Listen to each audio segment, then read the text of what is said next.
con uno de con uno de los periodistas más importantes de nuestro automovilismo. Radicado en España, Orlando Río. ¿Cómo estás, Orlando? Un gusto. ¿Cómo estás, Lonchi? Un saludo para ti y a todos los aficionados de Campeones. Bueno, ¿cómo está el tiempo en España? En España. No te escuché bien. ¿Cómo está el tiempo en España, Orlando? El tiempo caluroso, 37, 38 grados en Madrid, a pesar de que estamos a 800 metros de altura, 40, 41 en Andalucía, donde están las playas y anda navegando el bicho. Bueno. Acá estamos con 28 grados. Bastante para el invierno, ¿eh? Es mucho para el invierno argentino, sí. Se nos adelantó la Santa Rosa. Orlando, contigo. Lo mismo, gracias por estar en el Instagram de Campeones. Para nosotros es un placer.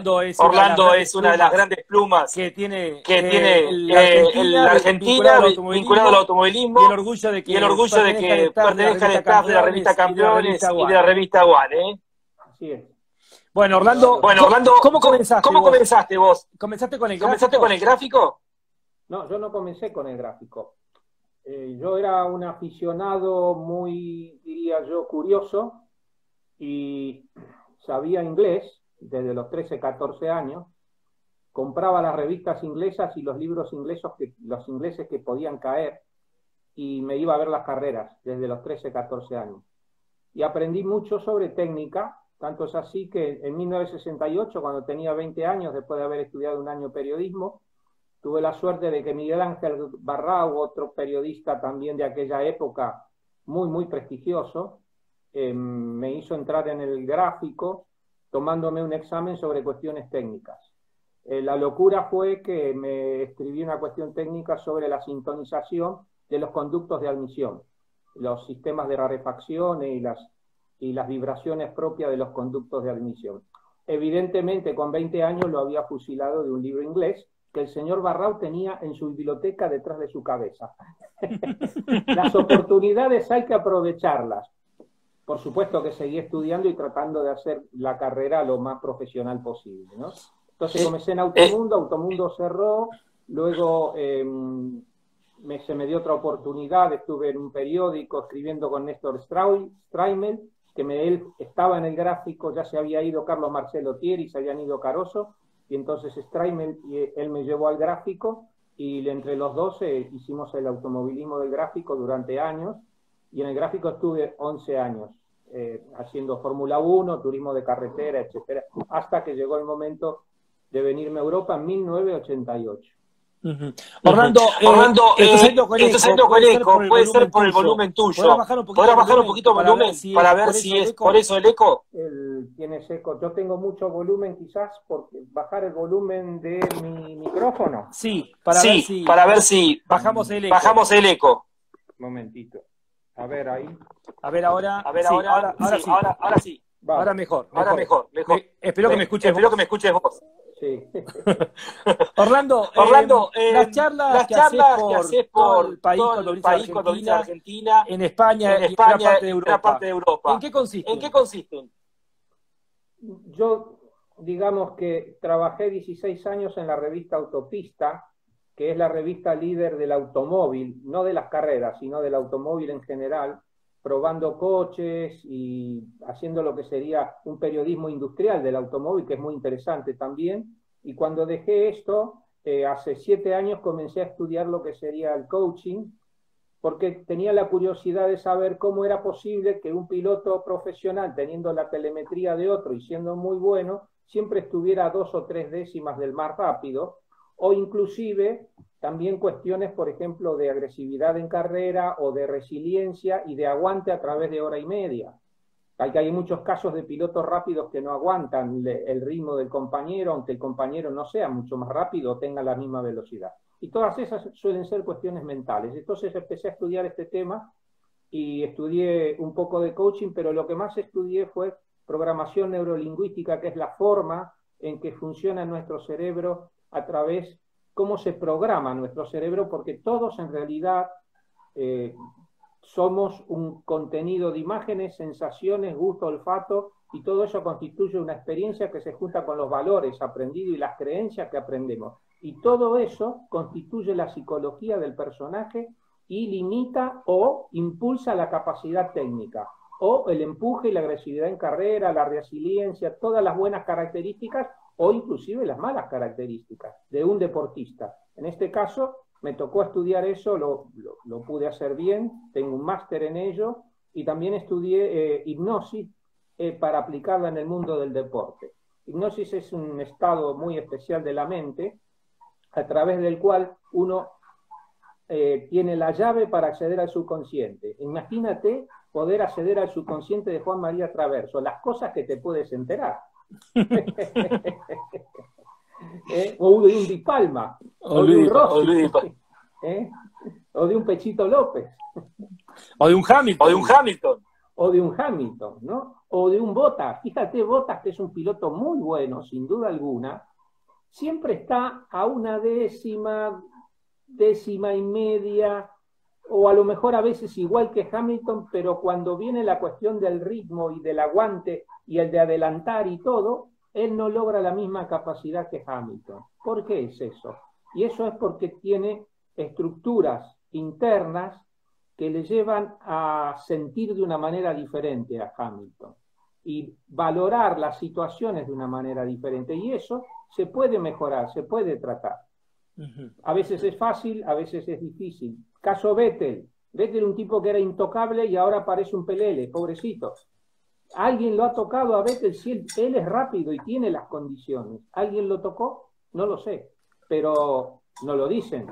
Pero debería ser el caso. Vettel tendría que ser mucho más fuerte de lo que en realidad es. Tiene un problema de aquí. Orlando, ¿puede ser que aquel error de Vettel en Alemania, en el 2018, cuando venía liderando el campeonato, venía ganando la carrera y se despista? ¿Puede ser un momento bisagra de él? Sí, para él fue un momento muy, muy, muy importante, porque no voy a compartir el mate contigo, ¿ok? Cada uno con el suyo. Cada uno con el suyo. Y ese momento evidentemente a él le hizo una llaga.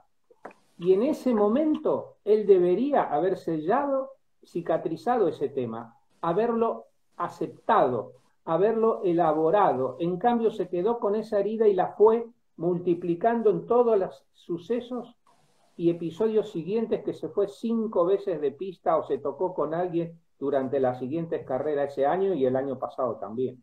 Entonces, evidentemente no aprendió lo que tenía que aprender, que es aceptar y construir. Aceptar y construir significa construir psicológicamente y construir técnicamente. Si no aceptas que alguien te pueda, no ganar, pero que eventualmente te puedan dar una paliza, tienes que ser consciente de que puedes recibir palizas, pero las puedes recibir, las absorbes y te recuperas, como le ha pasado a muchos corredores que han tenido problemas y se han recuperado estupendamente, ¿no? O sea, Orlando, me están diciendo varios que tengo mucho eco. Te propongo cortamos y reanudamos, ¿puede ser? ¿Cómo no? Lo que usted diga. Así mejoramos la división. Ya volvemos con Orlando Ríos. Muy bien. El día de hoy, gracias a todos los que van entrando en estos momentos, vamos a tener el privilegio de contar con uno de los periodistas más importantes de nuestro automovilismo. Radicado en España, Orlando Ríos. ¿Cómo estás, Orlando? Un gusto. ¿Cómo estás, Lonchi? Un saludo para ti y a todos los aficionados de Campeones. Bueno, ¿cómo está el tiempo en España? No te escuché bien. ¿Cómo está el tiempo en España, Orlando? El tiempo caluroso, 37, 38 grados en Madrid, a pesar de que estamos a 800 metros de altura, 40, 41 en Andalucía, donde están las playas y anda navegando el bicho. Bueno. Acá estamos con 28 grados. Bastante para el invierno, ¿eh? Es mucho para el invierno argentino, sí. Se nos adelantó la Santa Rosa. Orlando, lo mismo, gracias por estar en el Instagram de Campeones. Para nosotros es un placer. Orlando es una de las grandes plumas que tiene la Argentina vinculado al automovilismo y el orgullo de que pertenezca al staff de la revista Campeones y de la revista One. Así es. Bueno, Orlando, ¿cómo comenzaste vos? ¿Comenzaste con el gráfico? No, yo no comencé con el gráfico. Yo era un aficionado muy, diría yo, curioso, y sabía inglés desde los 13, 14 años, compraba las revistas inglesas y los libros los ingleses que podían caer, y me iba a ver las carreras desde los 13, 14 años.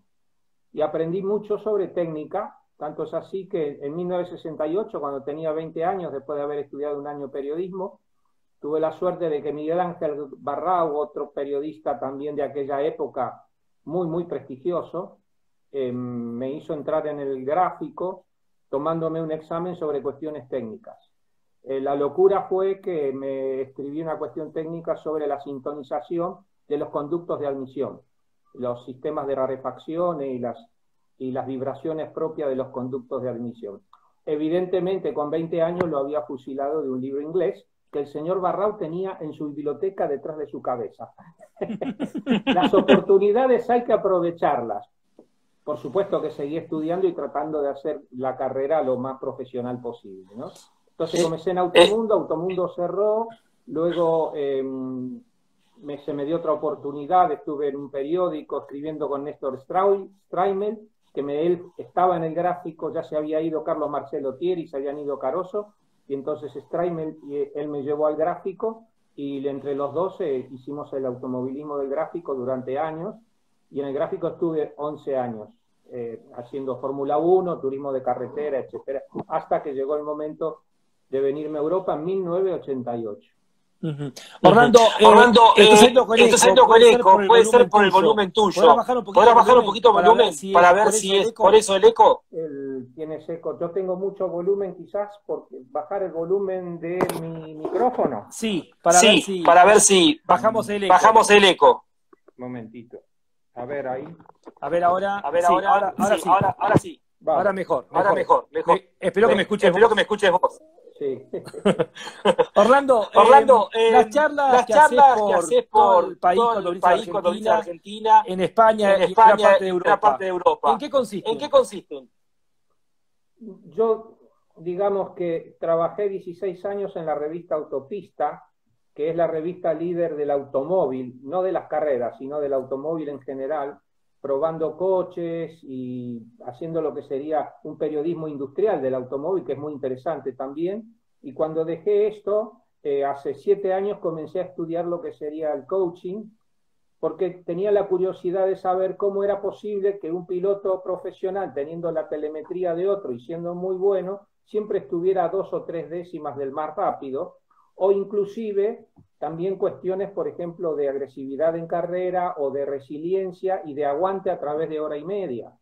Hay muchos casos de pilotos rápidos que no aguantan el ritmo del compañero, aunque el compañero no sea mucho más rápido o tenga la misma velocidad. Y todas esas suelen ser cuestiones mentales. Entonces empecé a estudiar este tema y estudié un poco de coaching, pero lo que más estudié fue programación neurolingüística, que es la forma en que funciona nuestro cerebro a través, cómo se programa nuestro cerebro, porque todos en realidad somos un contenido de imágenes, sensaciones, gusto, olfato, y todo eso constituye una experiencia que se junta con los valores aprendidos y las creencias que aprendemos. Y todo eso constituye la psicología del personaje y limita o impulsa la capacidad técnica, o el empuje y la agresividad en carrera, la resiliencia, todas las buenas características o inclusive las malas características de un deportista. En este caso, me tocó estudiar eso, lo pude hacer bien, tengo un máster en ello, y también estudié hipnosis para aplicarla en el mundo del deporte. Hipnosis es un estado muy especial de la mente, a través del cual uno tiene la llave para acceder al subconsciente. Imagínate poder acceder al subconsciente de Juan María Traverso, las cosas que te puedes enterar. O de un Di Palma, o de un Rossi, o de un Pechito López, o de un Hamilton, ¿no? O de un Bottas. Fíjate, Bottas, que es un piloto muy bueno, sin duda alguna, siempre está a una décima y media, o a lo mejor a veces igual que Hamilton, pero cuando viene la cuestión del ritmo y del aguante y el de adelantar y todo, él no logra la misma capacidad que Hamilton. ¿Por qué es eso? Y eso es porque tiene estructuras internas que le llevan a sentir de una manera diferente a Hamilton. y valorar las situaciones de una manera diferente. Y eso se puede mejorar, se puede tratar. A veces es fácil, a veces es difícil. Caso Vettel. Vettel, un tipo que era intocable y ahora parece un pelele, pobrecito. ¿Alguien lo ha tocado a Vettel? Si él es rápido y tiene las condiciones. ¿Alguien lo tocó? No lo sé, pero no lo dicen. Pero debería ser el caso. Vettel tendría que ser mucho más fuerte de lo que en realidad es. Tiene un problema que aquí. Orlando, ¿puede ser que aquel error de Vettel en Alemania en 2018, cuando venía liderando el campeonato, venía ganando la carrera y se despista? ¿Puede ser un momento bisagra de él? Sí, para él fue un momento muy, muy, muy importante, porque no voy a compartir el mate contigo, ¿ok? Cada uno con el suyo. Cada uno con el suyo. Cada uno con el suyo. Y ese momento evidentemente a él le hizo una llaga. Y en ese momento él debería haber sellado, cicatrizado ese tema, haberlo aceptado, haberlo elaborado. En cambio se quedó con esa herida y la fue multiplicando en todos los sucesos y episodios siguientes, que se fue 5 veces de pista o se tocó con alguien durante las siguientes carreras ese año y el año pasado también. Entonces, evidentemente no aprendió lo que tenía que aprender, que es aceptar y construir. Aceptar y construir significa construir psicológicamente y construir técnicamente. Si no aceptas que alguien te pueda, no ganar, pero que eventualmente te puedan dar una paliza, tienes que ser consciente de que puedes recibir palizas. Pero las puedes recibir, las absorbes y te recuperas. Como le ha pasado a muchos corredores que han tenido problemas y se han recuperado estupendamente, ¿no? O sea, Orlando, me están diciendo varios que tengo mucho eco. Cortamos y reanudamos, ¿puede ser? ¿Cómo no? Lo que usted diga. Así mejoramos la división. Ya volvemos con Orlando Ríos. Muy bien. Ahora sí. Bueno, ¿cómo va ahora? Seguimos con el eco. Auriculares no tenés, Orlando, ¿no? No los pude conseguir. Ajá. Espera un momento.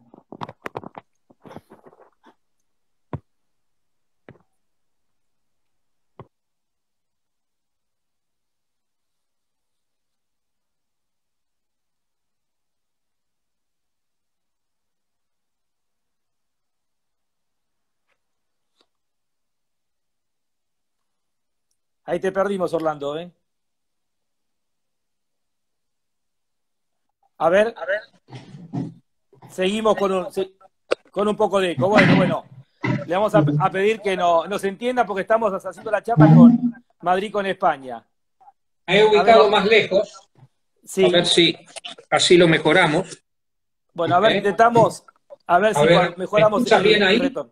Yo te escucho perfecto, sí, el problema es el retorno mío, pero mejoró mucho, Orlando, creo. Así que, Orlando, para seguir con el tema del entrenamiento mental, para poder entenderlo, digamos, nosotros, los comunes, un poco la idea es, primero, dejar atrás la historia, porque no se puede cambiar, y enfocarse en el futuro, que es lo que se puede modificar, por ejemplo. Sí, en principio, de la historia hay que dejar atrás, así hablo más bajo, quizás tenga menos eco, ¿no? De la historia de la historia hay que dejar atrás los episodios negativos para ti. ¿Cómo sabes cuando un episodio es negativo? Tú sabes cuando un episodio es negativo no solo por la razón, sino porque te crea un sentimiento, un feeling. Los que trabajamos con ello, hacemos que esa persona se relaje y vaya a cada episodio que podría considerarse negativo. Le pedimos que identifique la sensación, que la ubique en el cuerpo y que aprenda a manejarla, que la intensifique o la baje. Luego le hacemos que en ese momento le aplique a ese momento negativo los recursos que hubiese necesitado. Por ejemplo, si en un momento fue muy agresivo en la pista y hubiese necesitado confianza, o en una entrevista fue muy agresivo con la persona que estaba ahí y hubiera necesitado paciencia, ese recurso de paciencia y confianza han estado en otros momentos de su vida, quizás en otra disciplina que no tiene nada que ver, pero el recurso internamente es el mismo. Entonces lo que hacemos es traerlo de ese episodio, lo colocamos en el episodio crítico, lo intensificamos, lo hermanamos, lo integramos, y entonces el hombre o el piloto, la persona, ya ve que no es la misma sensación. Entonces empezamos a cambiar la historia de la vida. El hecho que quedó, quedó, pero su subconsciente lo empieza a reinterpretar. Eso se llama reencuadre, porque nosotros las cosas que nos pasan las interpretamos, nuestro subconsciente las interpreta de una manera. La razón las puede interpretar de otra, pero el subconsciente es el que nos manda en el 95% de los casos. Entonces ahí es cuando cambiamos. Y esto lo hacemos, o lo hago yo con los pilotos o con cualquier otro deportista, a través de este tipo de ejercicios. Trabajamos con las imágenes, con las sensaciones y con ubicar, digamos, la experiencia y transformarla. Y así podemos hacer que un tipo como Vettel se recupere de un traspiés como el que tuvo. Focalizar, la palabra que tanto se usa. ¿Qué sentido tiene, Orlando? Focalizar significa más aproximadamente concentrarse en algo. Eso es una palabra que tiene mucho que ver con la razón, porque hace que nosotros nos demos cuenta, que tengamos conciencia de que nos estamos, digamos, distrayendo de un objetivo. El objetivo puede ser concentrarse en una vuelta, concentrarse en un entrenamiento, concentrarse en un campeonato. Son momentos diferentes, tiempos diferentes. Entonces, esa focalización se puede lograr mediante ejercicios y mediante estudio de las sensaciones que te dan las cosas que te rodean en la vida. Es decir, si tú eres un jugador de fútbol que le gusta salir porque eres joven e irte de discoteca muy seguido, es evidente que no te vas a enfocar. ¿Y qué va a ocurrir? Tu rendimiento va a bajar. Tú tendrás mucha capacidad, pero digamos que si tú de 10 veces que pateas al arco, metes 7 goles, vas a ir de discoteca y vas a meter 5. Perdiste el 30% de los goles. Y así podríamos hablar de los pases, de correr y todo. Y en un piloto también ocurre, mucho ocurre. Y los pilotos se dan más. Los pilotos jóvenes tienden a distraerse mucho, porque se distraen cuando están en la pista en cosas que no les atañen, sobre todo en aquellas cosas que no controlan. ¿Vamos bien con el eco? Perfecto, perfecto. Bien. En aquello que no controlan, Lonchi, la gente se controla que no controlan. Por ejemplo, los comisarios deportivos sancionan a un corredor, con razón o sin razón, no importa. Pero resulta que también tuvo episodios anteriores. Entonces este señor, este piloto está diciendo, me están persiguiendo, no esto, los padres, la madre, los pilotos, los amigos, todo dicen, te persiguen, los demás son malos, y entonces el tipo se queda con esa idea. Muy malo, porque no se concentra en manejar mejor. Y si le va mal y es lento, le va a echar la culpa a todo lo que le rodea y no a él. No. El control que él tiene es él mismo se tiene que controlar. Lo que pasa es que no le enseñan a eso. No aprende, la vida normal no aprende. Aprende el ego, aprende la agresividad, aprende el yo primero, aprende todo, y todo se tiene que conseguir por arte de magia. Enfocar forma parte de un proceso, y el resultado de un deporte y del corredor, e inclusive cosas de la vida, vienen a partir de un proceso. Y nosotros muchas veces nos olvidamos que para lograr algo tenemos que hacer un proceso. Correcto. Orlando, ¿y cuándo llega el entrenamiento mental al automovilismo? ¿Y cómo ves en Europa los pilotos, qué porcentaje le da importancia a esto? Y en la Argentina, con tu experiencia, ¿qué porcentaje le da importancia a esto del entrenamiento mental? En Europa, los pilotos que son profesionales, hay un porcentaje bastante alto, diría yo, 20-25%, que hacen o entrenamiento mental constante o durante el año varias veces, o consultan un psicólogo deportivo o algún especialista en entrenamiento mental, ¿no? Los hay muchos de estos. Sobre todo en Fórmula 1 los equipos tienen gente que hace eso. Hay pilotos que se cierran y hay pilotos que se abren. El piloto que se cierra, por más que le pongan el coach al lado, le va a entrar por aquí y le va a salir por el otro lado. Porque primero tiene que querer. Si el subconsciente no quiere, el subconsciente se cierra y todo lo que te digan no pasa nada. Es como cuando tú tenías 14 años y tu padre te decía, cuídate, no hagas esto, no hagas lo otro, y tú ibas y lo hacías porque tenías la edad y el impulso subconsciente de hacer esas cosas. Después te da, con los años dices, claro, mi padre tenía razón, pero en el momento era lo que hacías tú, era lo lógico que hicieras. Y con los deportistas, muchos que se cierran, le pasa lo mismo. Entonces, 25%, yo diría 20-25% que hacen cosas mentales. En Argentina no lo sé realmente, pero yo creo que cada vez más, aunque son pocos, la gente, depende también la seriedad con que se toma la actividad. No es cuestión de profesionalismo, porque algunos no viven de ello, pero hay gente que sí pone el dinero y se toma las cosas en serio, aunque sea un piloto amateur, porque dispone del dinero o del tiempo, ¿no? Y los clientes míos en mayor parte en Argentina son pilotos de kart, que son pilotos que están dispuestos a aprender en general, ¿no? Y muchos de ellos se asombran de los resultados que consiguen con 2 o 3 cambios mentales. Porque a esa edad son muy maleables, desde los 8 hasta los 17, 18 años son muy, muy maleables. Luego es más difícil. Pero yo sé, por ejemplo, que me consta que Canapino es un tipo que presta mucha atención a estos temas, lee todo lo que puede sobre ello. Vino hace 2 años al seminario que hice yo en la Asociación Argentina de Volantes y colaboró con uno más, muy, muy interesante. Martín Ponte, los hermanos Cotiñola también estuvieron conmigo. Hay gente que le da importancia y probablemente a lo mejor no lo hagan de forma constante, pero toman conciencia de sus limitaciones y también de sus virtudes, ¿no? Y Orlando, ¿cuándo se le empezó a dar importancia al entrenamiento mental en la Fórmula 1? Porque uno a Schumacher lo relaciona con el entrenamiento extremo físico, como que generó una revolución desde lo físico. ¿Llega a partir de Hamilton o llega antes? No, mucho antes. Mucho antes. ¿Quiénes eran, Orlando? Mira, el entrenamiento mental en el automovilismo de manera rudimentaria, pero no justo, empezó con Jacques Stewart en los años 69, 70. ¿Por qué ocurre esto? Porque Jacques Stewart venía del mundo del tiro al pichón. Y el tiro al pichón, como el golf, son 2 disciplinas donde la mente tiene que estar casi en un estado zen.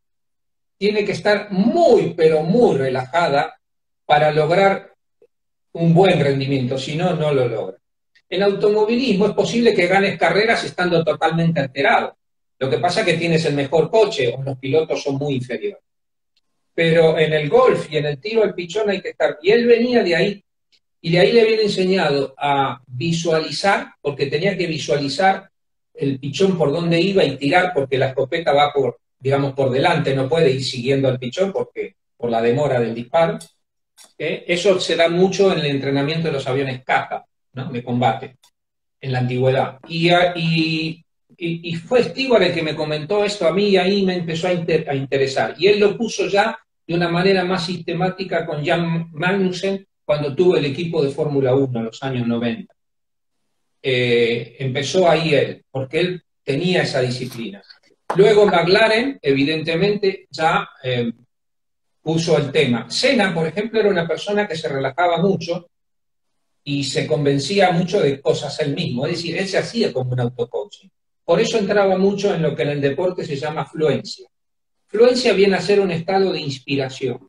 Ese estado de inspiración es un estado de absoluta calma y que tú ves que las cosas pasan como lentamente. Es muy común escuchar a pilotos o a deportistas, a futbolistas o practicantes de básquetbol diciendo, ese día estaba inspirando, no sé cómo lo hice, me salió todo bien, todo venía. Esos son días de inspiración. Y son las vueltas inspiradas de Senna, donde le sacaba segundo y medio al compañero. Es cuando todo fluye. Cuando todo fluye.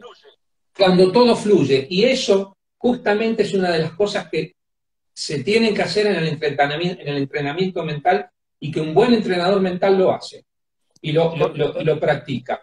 Entonces, empezó con Jackie Stewart, qué sé yo, luego McLaren ya lo puso como oficialmente en la Fórmula 1, dándole entrenamiento a Hamilton y a los compañeros que tenía por ese momento. Hamilton estuvo con Alonso, Alonso ya era campeón, no lo necesitaba, no lo quiso, en realidad es un tipo mentalmente muy fuerte, pero tiene sus problemitas, ¿no? Pero no son problemas de lentitud o de rapidez, son otro tipo de problemas. Y bueno, Hamilton, con su capacidad y sabiendo mantenerse en calma, demostró en el primer año, ganando carreras y siendo más veloz que Alonso una vez en las pruebas de clasificación, que evidentemente no solo era capacidad técnica, sino que estaba más o menos tranquilo, excepto en el Gran Premio de China, donde se fue afuera en la entrada a boxe, no sé si te acuerdas. Sí, bueno. Ahí yo tengo mi teoría, que McLaren no podía salir campeón porque tenía el caso de espionaje, porque un campeonato ganado pasa lo de China y pasa lo de Brasil, que de repente el auto deja de andar. Yo tengo mi teoría, ¿no? McLaren no pudo ser campeón porque era una cuestión de espionaje, pero bueno. Sí. Orlando, vamos a ir a la parte periodística y tengo muchísimo para preguntarte y después a la gente, inclusive le vamos a dar la posibilidad para que pregunten. Lo vi a Oscar Fittipaldi ahí conectado, así que le enviamos un fuerte abrazo al querido Oscar. Un saludo para Oscar. ¿Por qué te fuiste a Europa? ¿Por qué te fuiste a Madrid hace 22 años atrás, en el año 88? 88, son 32. 32 años atrás. 32 gracias por quitarme edad. Bien, por razones más bien personales, porque buscaba yo una forma de vida tranquila, quería realizarme profesionalmente en el mundo del motor. El gráfico me daba mucho, realmente me daba mucho, mucho más de lo que yo creía en ese momento. Ya sabía que me daba mucho, pero me daba mucho más todavía. Y quería yo foguearme en situaciones más difíciles todavía. Tenía una inquietud y entonces lo hice y conseguí trabajo porque en aquel momento en España, en el año 88, había muy pocos periodistas del motor y España había entrado en la Comunidad Europea y estaba haciendo todo un boom hacia arriba, la industria, los automóviles, todo. Entonces conseguí trabajo con facilidad, trabajé en una revista de deporte semanal que se llamaba Auto Hebdo, título de una revista francesa, aunque esta era una versión española totalmente independiente. Ahí trabajé un año y luego pasé a Autopista, que es la editorial Motor Press, que es una editorial hoy en día internacional, propiedad de una empresa alemana. Ahí estuve 16 años. Ahí es donde hice la carrera, digamos, siendo periodista de la industria del motor, ¿no? Tuve suerte, tuve un equipo de competición durante 3 años, con Enrique Scalabroni, que fue socio nuestro, con un socio mío en Cataluña que se llama Jaime Pintanel, con el cual siempre con los dos tenemos una muy fuerte amistad. Fuimos campeones de España 2 veces en GT. Un piloto argentino fue subcampeón GT que se llama Leandro Guimar, que es de Santa Fe, con el quien trabajo en Santa Fe en cuestiones de coaching con sus pilotos. Así que no me puedo quejar.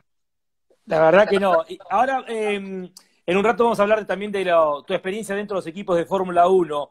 Pero me gustaría, te voy a tirar 7 nombres del automovilismo argentino de cuando vos trabajabas intensamente acá con el gráfico y quiero que me cuentes, me los definas y hasta si tenés alguna anécdota que querés contar, te escuchamos atentamente. Vamos a empezar por el campeón más longevo del turismo de carretera, Carlos Alberto Pairetti, campeón del año 1968. Una persona magnífica. Un tipo simpático, amigo de los amigos y muy valiente, muy valiente, buen piloto, yo no diría que el mejor de su época, pero un tipo muy inteligente para correr, sabía siempre lo que hacía. Un tipo realmente eficaz, diría yo. Y yo creo que con Carlitos hemos estado juntos en carreras de Fórmula 1, obviamente en la época del trueno, y más que eso no tengo ninguna anécdota específica con él, pero que sea reseñable, pero bueno, otro más. Juan María Traverso. Juan María Traverso, el hombre espectáculo, el hombre que se hizo a sí mismo y que creó su personaje. Tenía una tendencia, pero se fue asentando con los años, porque sabía que él tenía un rol. Evidentemente, un tipo muy fuerte corriendo, muy fuerte corriendo. Yo no diría que el más rápido tampoco, de nada, de ninguna manera, lento no, evidentemente, si no, no haría lo que haría. manejaba cualquier cosa en cualquier situación. Y eso es lo que le dio tanto y tanto éxito. Y sí, con él tengo algunas anécdotas de haber ido desde su departamento de lujo en Mayfair, en el centro de Londres, donde más o menos durante una época vivió Bernie Ecclestone, vive la crème de la crème de Inglaterra, estamos hablando del año 79 más o menos, cuando él corría en Fórmula 2. Fui con él a March, donde tuvimos una entrevista con Brian, ¿cómo era que se llamaba el de...? Brian Henton, no. Brian Henton era el piloto. Sí, se me fue el nombre, pero no importa. Era de, la sociedad estaba más Mosley también metido, aunque no fue la entrevista con él. Estuvimos con él, recogía el auto, se iba a probar las butacas, todo, y corrió ahí con ellos. Y me acuerdo que él andaba en un Jaguar XK6, que tenía 2 depósitos debajo de los guardabarros traseros. Entonces cargaba de los 2 lados. Y teníamos que hacer unos 250 kilómetros para llegar. Oscar Fittipaldi dice, Brian Herd, gracias Oscar. ¿Cómo? Brian Herd, ahí nos escribe Oscar Fittipaldi. Brian Herd. Bueno, lo dejamos ahí. Sí, está bien, tenés razón, Oscar, no nos vamos a poner. La cuestión es que hicimos 120, y este iba a fondo, diría, no sé, a fondo más bien acelerando porque la carretera iba rápido, pero tampoco iba a 200. Y a los 120 kilómetros paramos un tanque lleno. Llegamos hasta donde estaba Marx, que era en Bicester, cerca de Silverstone. Volvemos de nuevo, otro tanque lleno, o sea que gastamos 2 tanques para ir y volver. Yo me reía. Y el Traverso también se reía, andaba con su Jaguar por todos lados, estaba con su señora, sus hijas. Era un tipo simpático, la verdad que buena persona. A Robin Herd, ahí decía Oscar, Robin Herd. Ahora sí, Ahora sí. Gracias, Oscar. Robin Herd, el primo de Robin Hood. Son ingleses, ¿viste? Claro.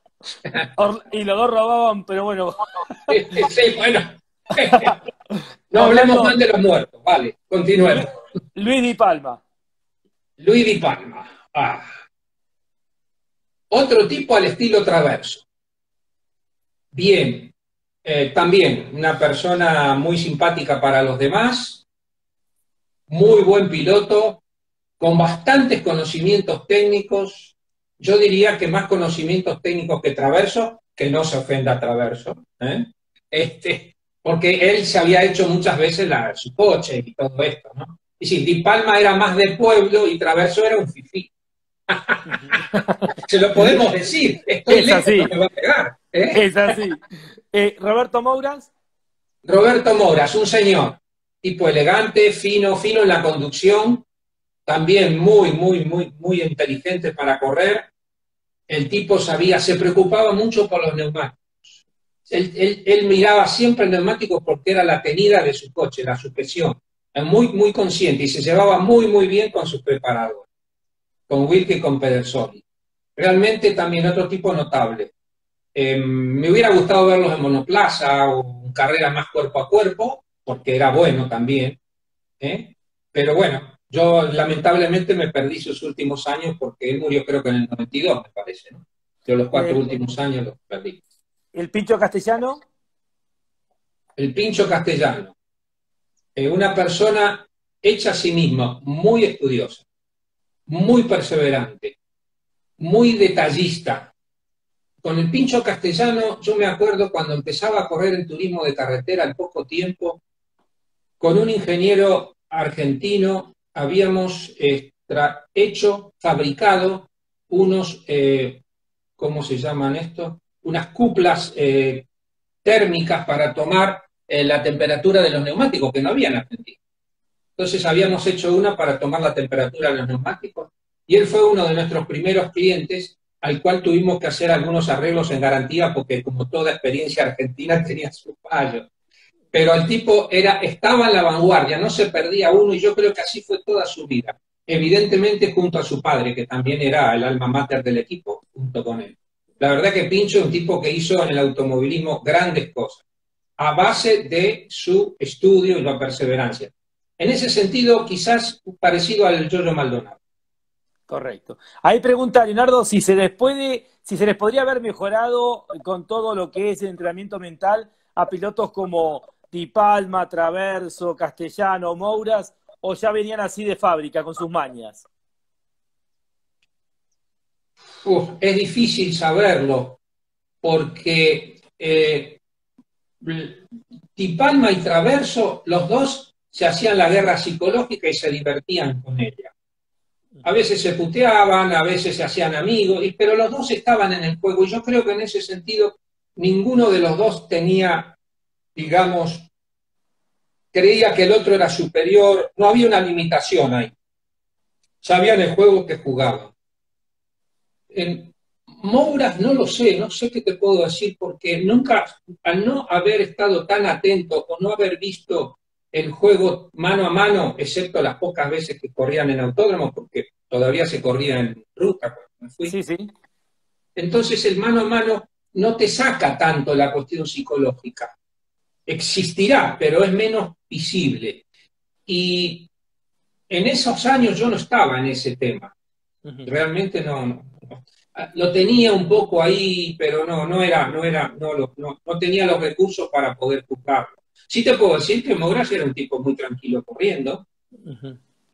Mouras estaba tranquilo y corría mejor. En cambio, Traverso y Di Palma, si corrían excitados, eran mejores. Eran mejores. Es decir, porque se dan estos casos, ¿no?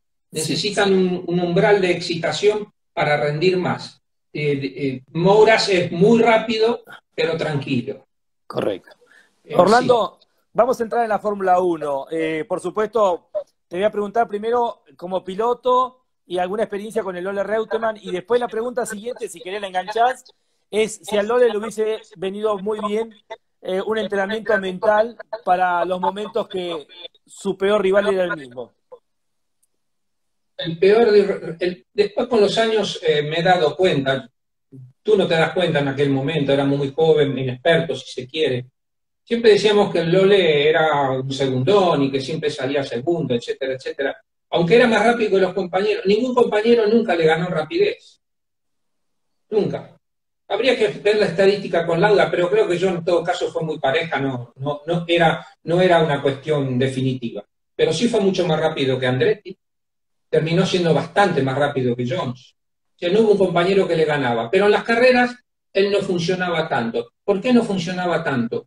Porque no se tenía la suficiente autoestima. Reutemann siempre ha sido un tipo que como persona, desde lo que yo lo conozco y la trayectoria que le conozco, ha sido un tipo siempre recto, y aunque no hablara, era en realidad transparente, porque nunca hacía nada diferente a lo que dejaba traslucir o decir. El hecho, por ejemplo, que cuando iba a ser gobernador o cuando entra en la política le decían que él no se veía ganador o que no votaran con él, parecía que estaba en la política como que no quería ganar. Y en las carreras era igual. O sea que no era una cuestión técnica, le faltaba autoestima, pero no confianza para ir rápido con el coche, porque era muy rápido. Le faltaba confianza en sí mismo en la lucha, no era un tipo de enfrentarse, pero yo estoy seguro que su vida personal la conozco poco en realidad, ¿no? Pero que en toda su vida personal siempre ha rehuido al conflicto. Y esto le viene de la crianza, esto le viene quizás de un padre muy dominante. También a su hermano le faltaba autoestima. Y esto le viene del padre austríaco muy dominante. Pero es una suposición. Quizás alguien le comente esto a él y diga, uy, no, este está totalmente errado, o quizás, digo, por ahí van los tiros. Pero hubiese sido interesante que Reutemann hubiese tenido alguna ayuda psicológica, porque podría haber ganado más carreras y la historia hubiese sido diferente de él, ¿eh? Hubiese sido diferente. Ahí está Fabián Antelo, que antes había escrito un cariño grande de toda la familia Antelo, que tiene un gran cariño, estima y respeto por vos. Y pregunta, bueno, inclusive comentaba, hasta fue más rápido que Villeneuve, con todo lo que se hablaba de la velocidad de Villeneuve. Sin embargo, el Lole siempre fue más rápido que todos, pero ¿y cómo lo definís como piloto, Orlando? Vos tuviste muchas experiencias con él, viviste gran parte también de su trayectoria. Un piloto muy, muy pulcro, muy estudioso, muy consciente de lo que hacía, sabía exactamente lo que hacía el coche, y le faltaba, digamos, esa dosis, llamémosle, de locura, ¿no? De tirarse a hacer algo que no sabía que iba a salir bien.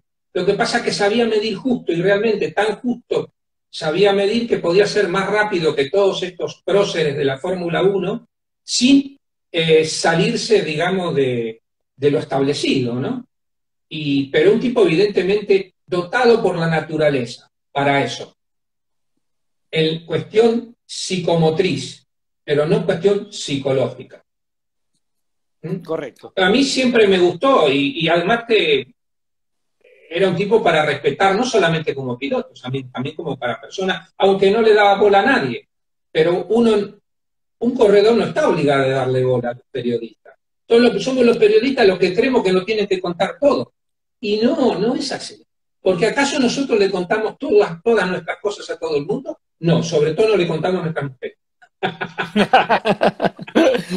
Orlando, un chiste machista de esos antiguos. Orlando, tuviste tu paso por 2 equipos de Fórmula 1, en Lotus y Williams. ¿Qué nos podés contar de esas experiencias? En 2 equipos emblemáticos británicos, ¿no? Sí, me llevaba bien tanto con Colin Chapman como con Frank Williams, que son gente muy profesional. Mucho más simpático, abierto, Frank Williams, pero un tipo profesional y bien encarado, Colin Chapman. Con Colin Chapman estuve un año, digamos, codo a codo en el caravan, con la gente del equipo, y porque él escribía la columna para el gráfico y yo tenía que hablar con él y escribirla y estábamos mucho tiempo. Él en aquellos momentos ya digamos, él era el dueño de la fábrica Lotus de coches y el dueño del equipo. Y él dirigía el equipo desde arriba, pero no metía mano, digamos, en todos los detalles. Para eso lo tenía el jefe de equipo, que era Peter Wright, ¿no? Y había otro, no me acuerdo los nombres, se me van, tengo que razonarlos un poco. Entonces, sí me acuerdo de que él tenía el patrocinio de David Thiem. David Thiem era dueño de Essex, que era una petrolera, un broker de petróleo muy importante. Y David Thiem le pintó el coche con la marca Essex por muy buen dinero y él estaba encantado. Entonces hacíamos nuestras fiestas de champán con David Thiem, Colin Chapman y el que sirve en el canal, hablando de otras cosas genéricas y luego de cómo iba el equipo, etcétera, porque yo tenía que escribir para el gráfico. Menos mal que me salí del caravan a tiempo, porque poco después a tiempo lo metieron en cana. ¿Te ibas a ir en cana vos? Sí, pero me salí a tiempo. Me salí a tiempo.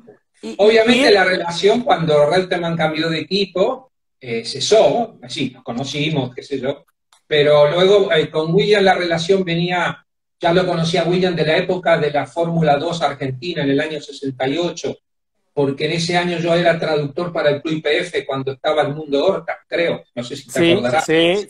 Entonces, como no había muchos gente que pudiera hablar en inglés y entender un poco de coches, me tomaron un poco como traductor ahí.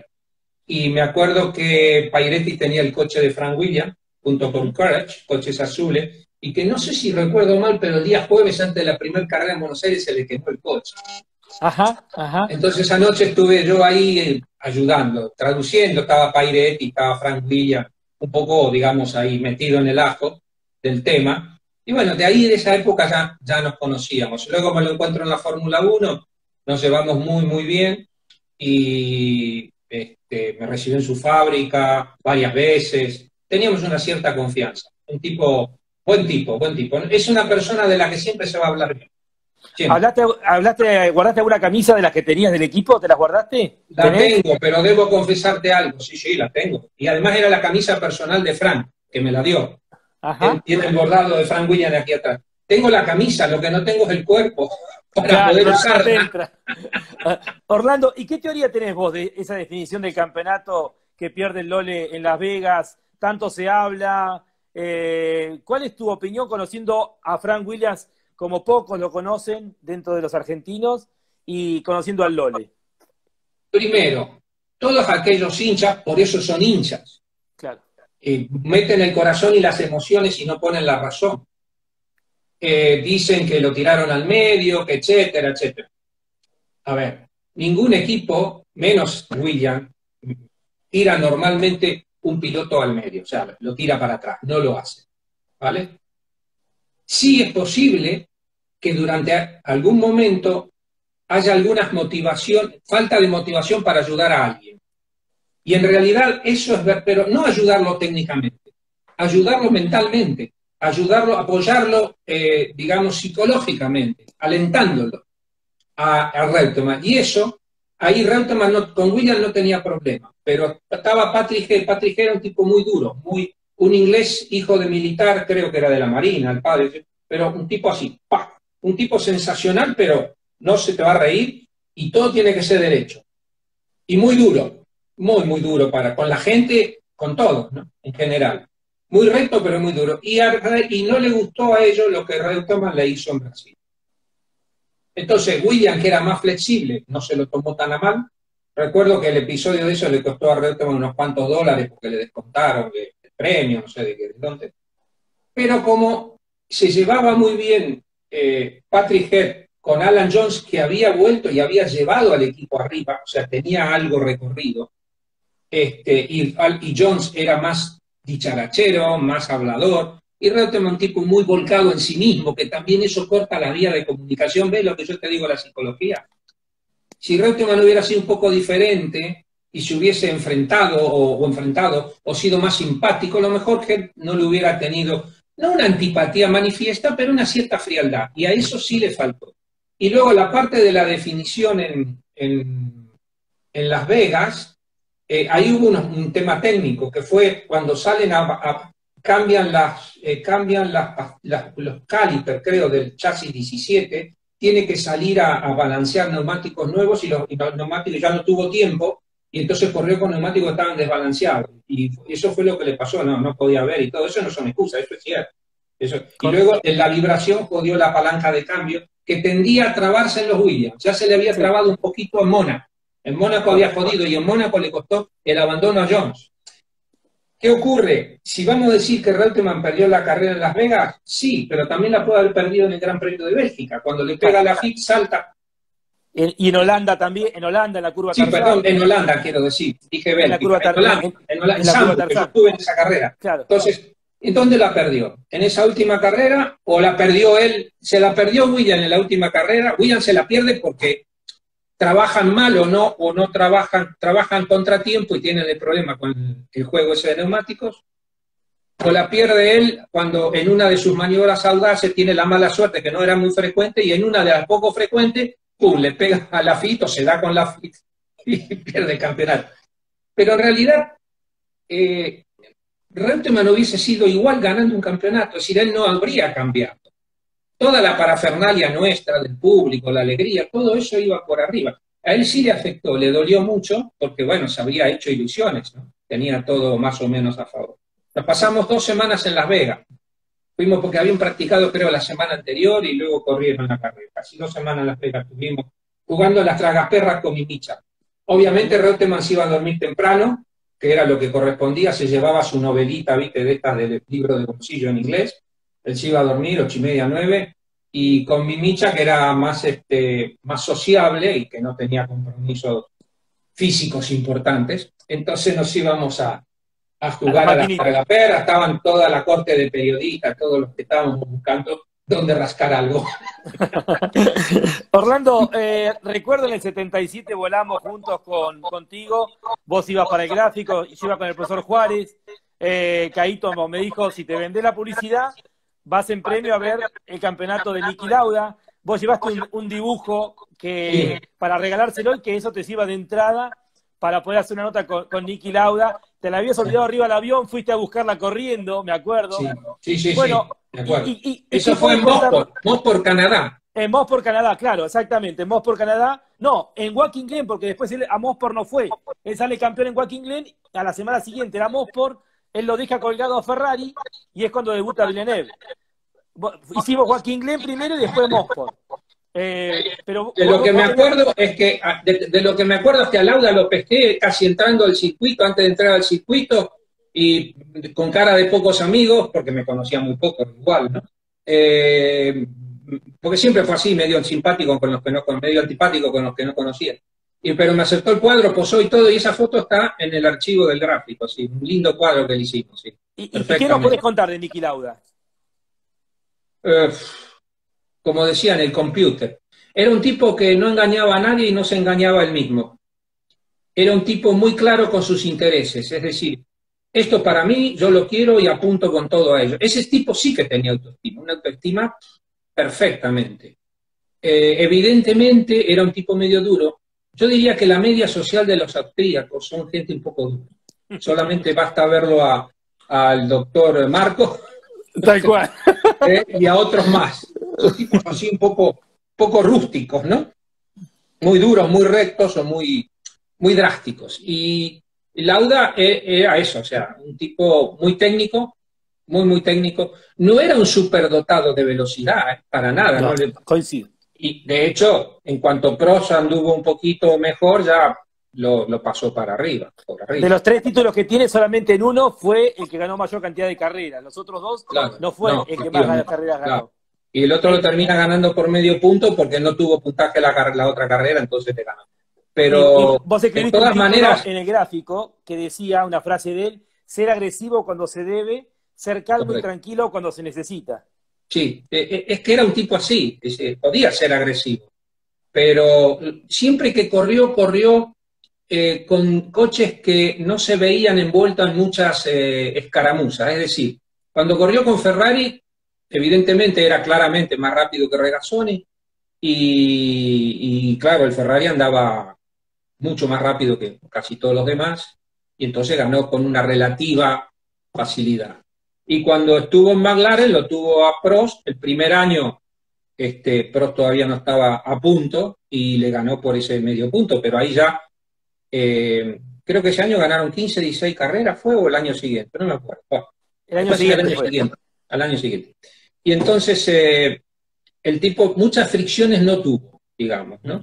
De hecho, tampoco es que le gustara entrar, pero yo no me cabe duda que si hubiese tenido que entrar en fricciones, sí, lo hubiera hecho. Orlando, vos lo mencionaste anteriormente, yo digo en mi top 3 histórico, yo siempre digo Clark, Fangio, Stewart.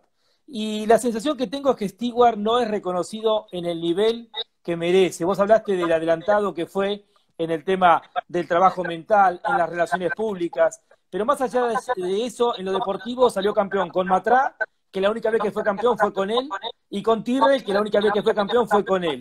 Tiene proezas como la de Nürburgring, cuando él crea la frase "el infierno verde".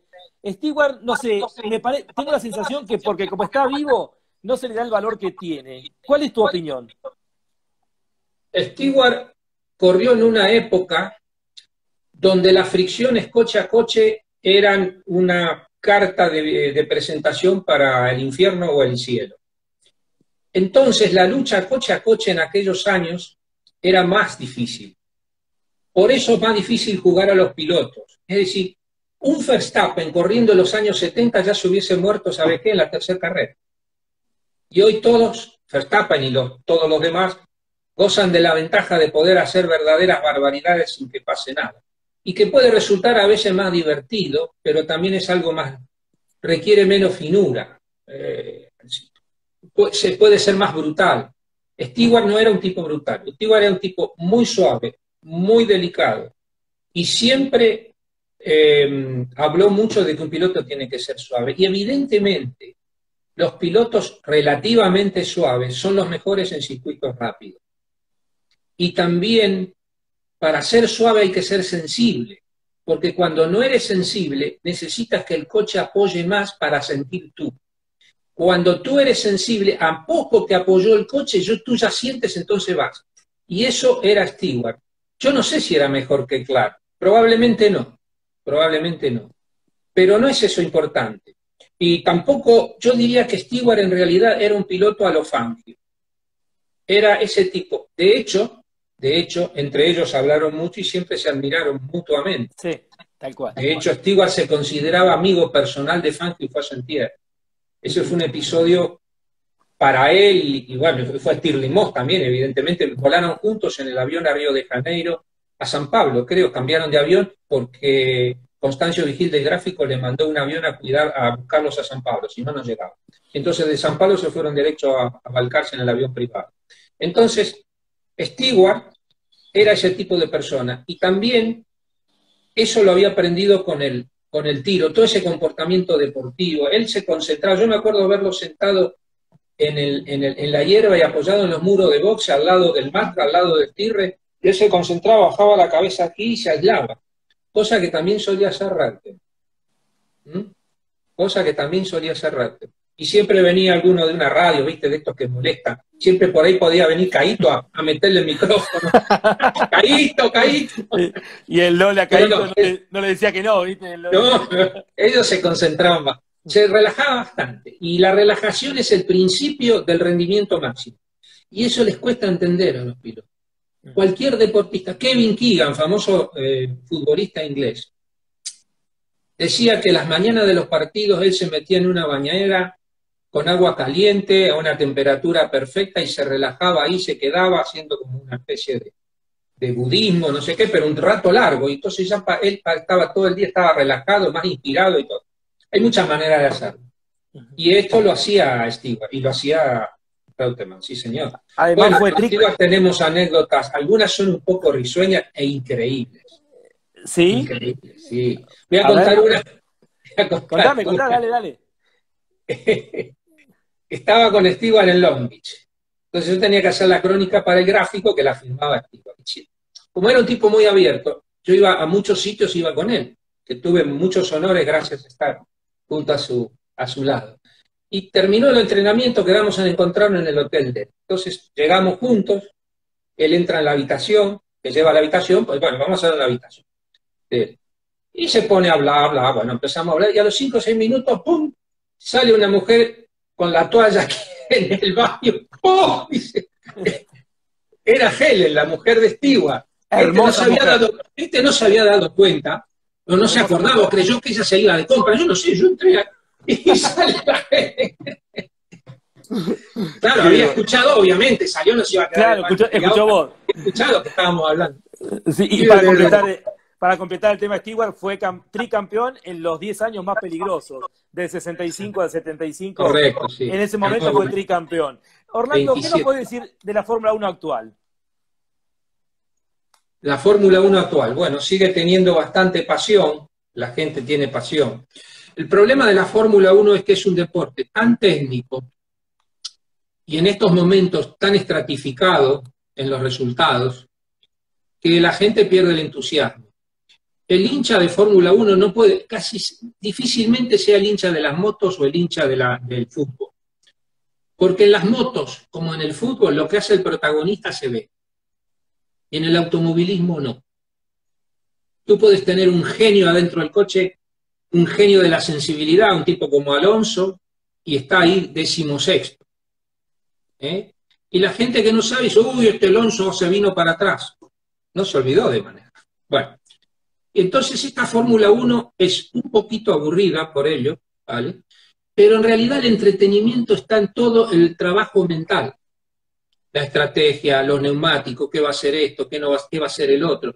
Verstappen se dará un bofetón, o un bofetón dicen aquí, una buena piña, ¿a quién le pegará? Se dará con él. O sea, hay cosas dando vuelta por ahí. Y si no estuvieran los dos Mercedes, esto sería mucho más entretenido. Porque entonces tendríamos ganadores diferentes, tendríamos campeón diferente. De hecho, el año pasado, sacando los 3 primeros equipos que estaban muy cortados, el campeón hubiera sido Sainz. Ahora que soy español tengo que tirar para casa. Claro, obvio. El campeón de la Fórmula B. Entonces, el campeón de la Fórmula B. Claro, ahora el campeón de la Fórmula B este año será Verstappen, porque está lejos de los y los Mercedes matan. El de los motores que se ha ido, Andy Cowell, que es un inglés, ha salido de Mercedes. Las consecuencias, si el tipo era el que mantenía todo funcionando, se verán recién el año que viene o en el 2022, casi seguro, si es bueno o malo el tema. Y el equipo es de una marca alemana, pero hoy en día la Fórmula 1 es internacional. Y en realidad te puede ocurrir que no sabes ¿cuál es la nacionalidad del equipo? Evidentemente el equipo es más inglés que otra cosa porque los motores se hacen en Inglaterra, ¿no? Ajá. El chasis se hace en Inglaterra. Habrá un porcentaje de ingleses muy alto en el equipo, pero también hay italianos, hay ingenieros italianos, Caldo Costa, hay varios más, es decir, mecánicos de toda nacionalidad. Hoy los equipos son muy internacionales. El dueño es alemán.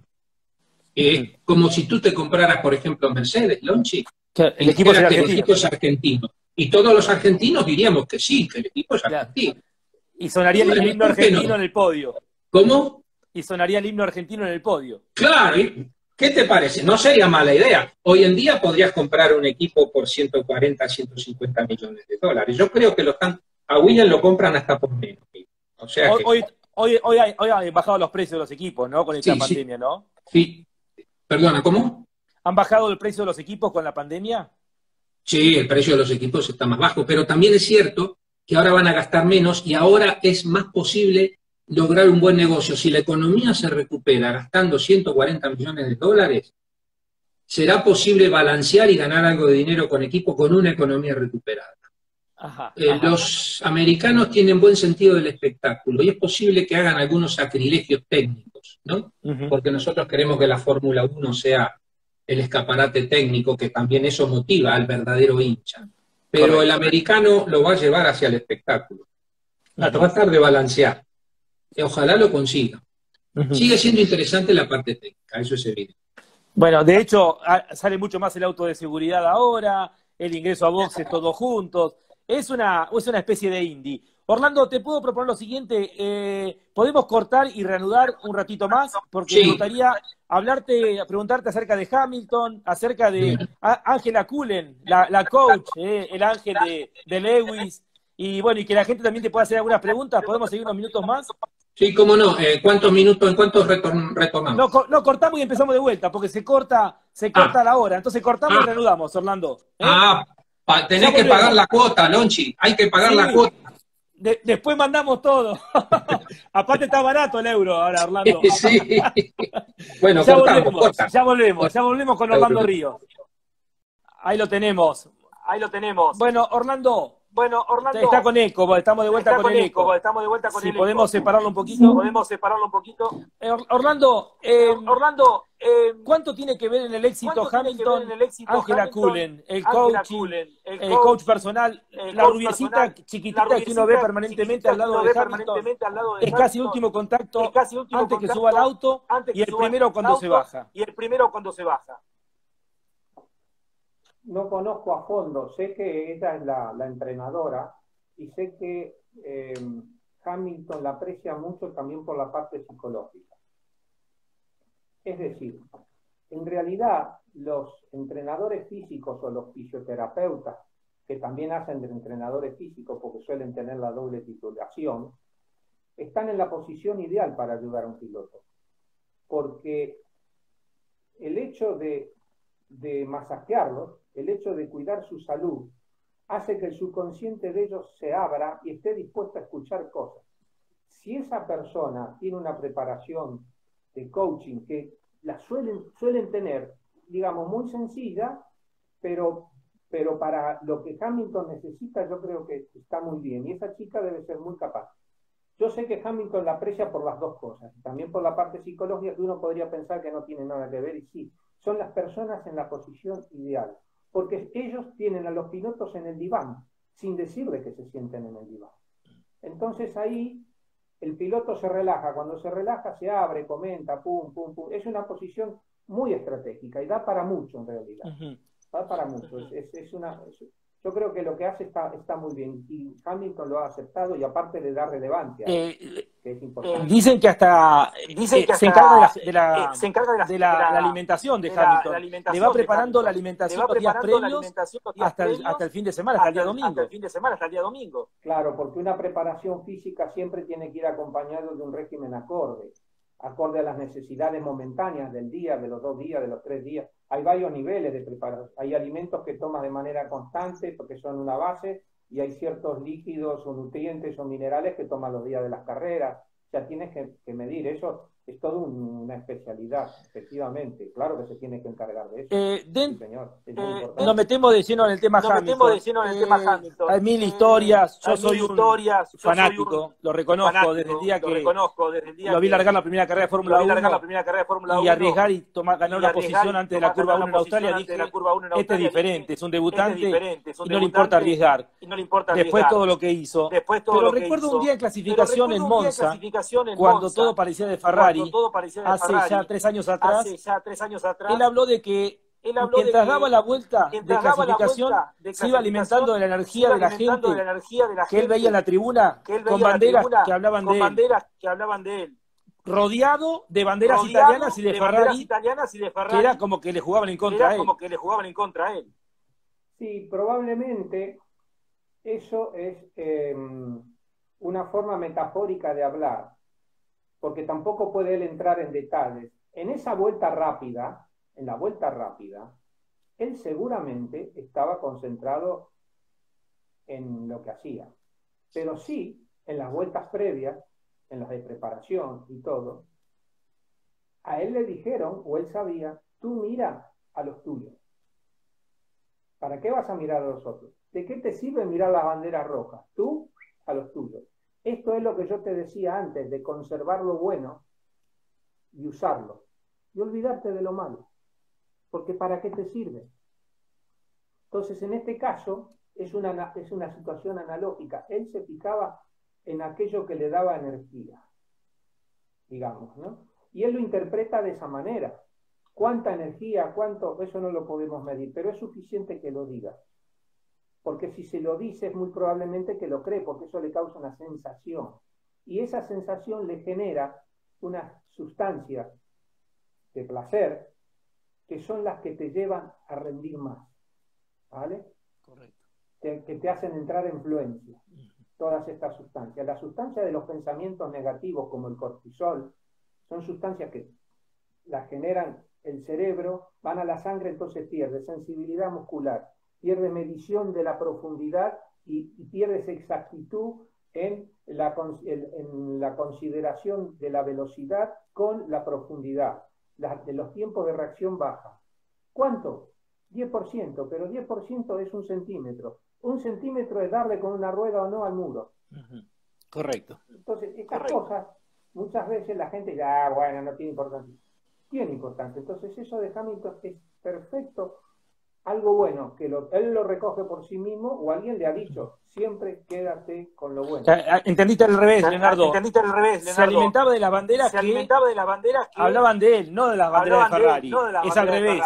No, porque ahí escribían, se alimentaba de las banderas de Ferrari, del odio, no, al revés. Se alimentaba de los que alentaban y los que lo apoyaban a él, no de los que iban en contra de la silbatina de los italianos. Efectivamente, se alimentaba de las banderas de que decían Hamilton. Claro, exactamente. Claro, exactamente. A ver, si tú te alimentas de tu enemigo, del odio de tu enemigo, en el 95% de los casos vas a ir peor. Tal cual. Existen individuos que funcionan mejor si recogen el odio de los demás. Algunos muy pocos, pero son excepcionales. Son estadísticamente casi irrelevantes, diría yo. ¿Vale? Caso McEnroe. McEnroe provocaba, Maradona. Necesitaba atención. Maradona también, por ejemplo. Claro, decía Maradona también, por ejemplo. O probablemente Maradona, exacto, probablemente Maradona, quizás, sí, efectivamente. Podríamos discutir el tema Maradona desde el punto de vista psicológico, ¿no? Pero, ¿hasta dónde podría haber llegado Maradona si hubiese sido psicológicamente más equilibrado? Si hubiese tenido la suerte de que lo rodeara gente que le hubiese dado la paz y el equilibrio. Porque Maradona rendía, claro que rendía, hasta un cierto punto, y con eso le sobraba para ser el mejor.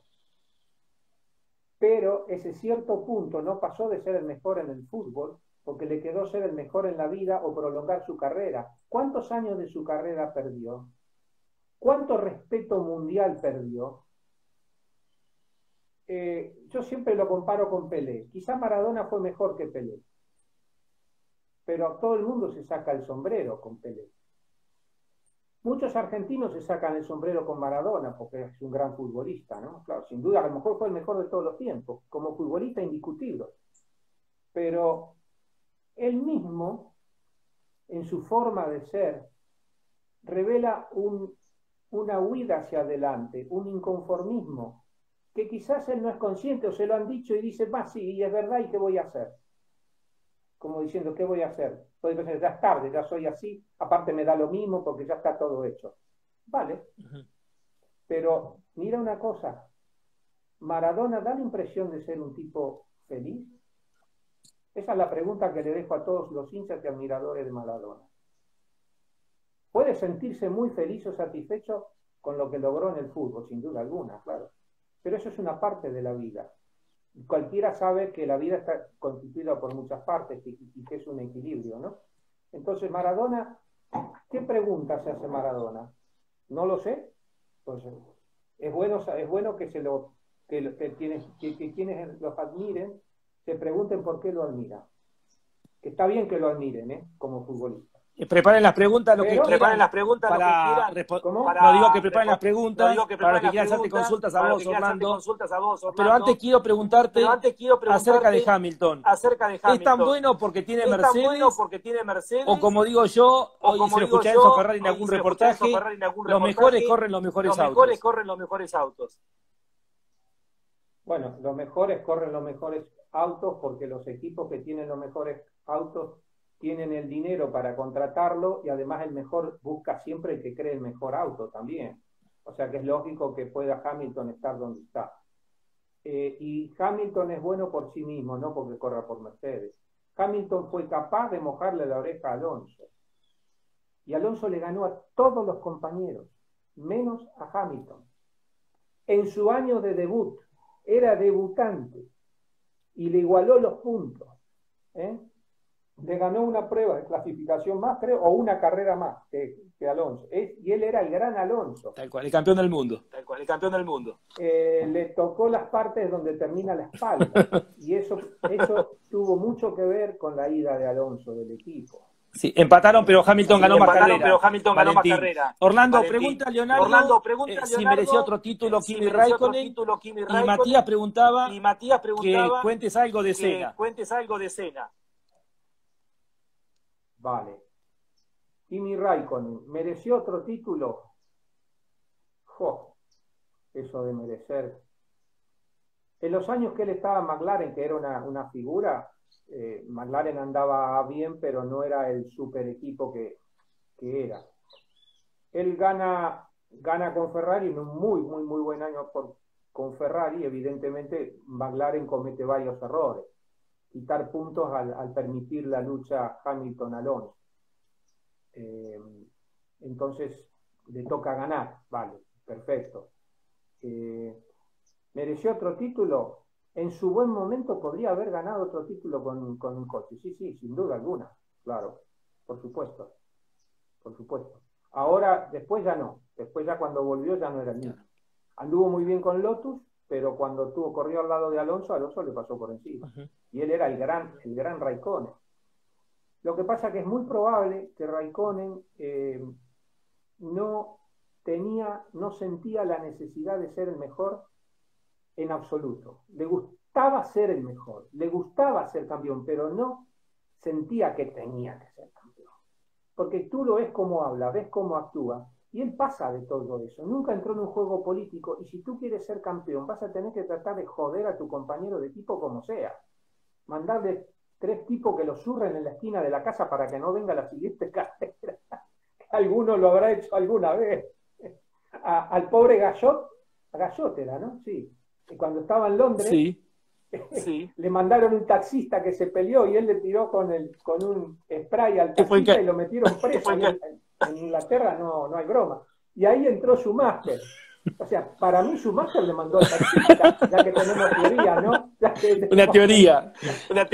Ya que tenemos de Ayrton Senna, que preguntaba Matías. Ayrton Senna. Yo lo traté poco.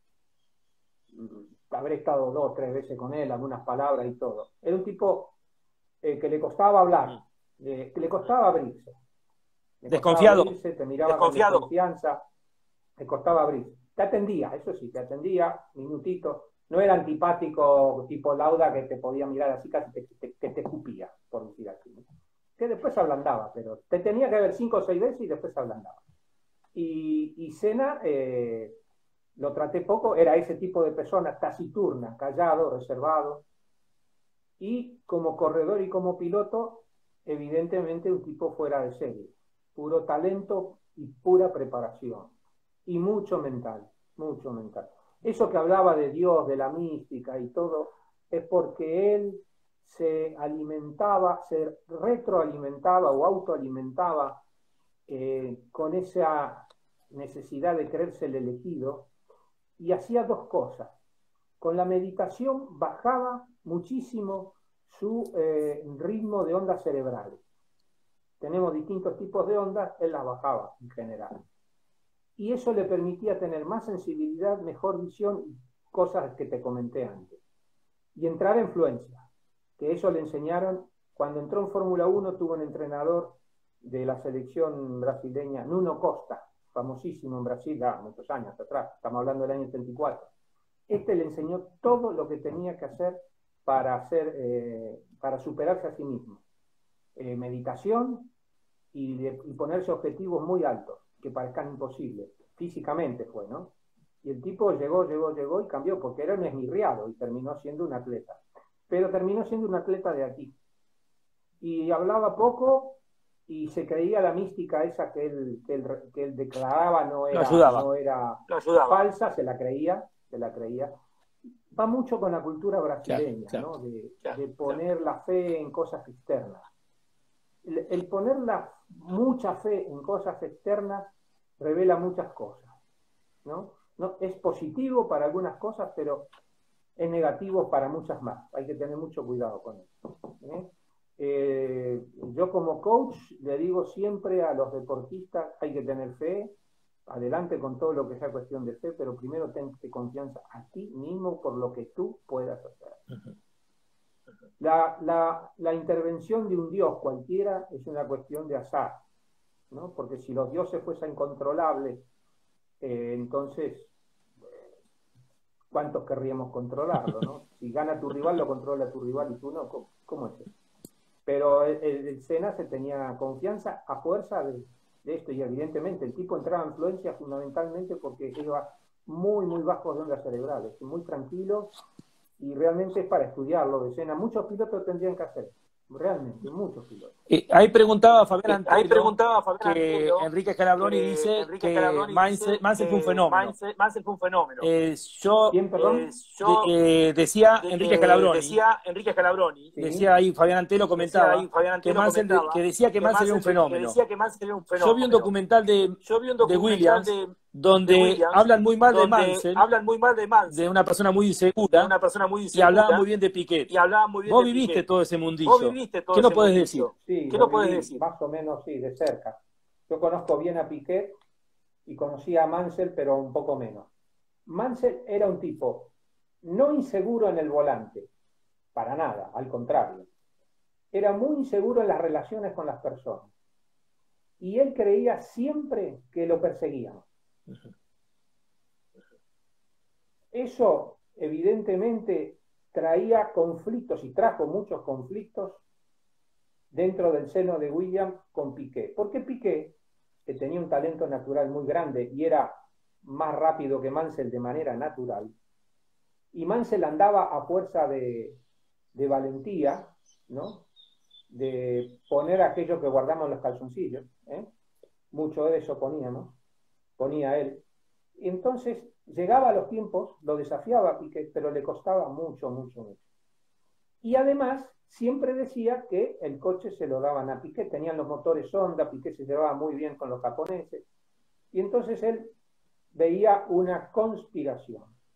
Y eso es así, eso fue una persona que fue así, estuvo en otro equipo y le pasó lo mismo.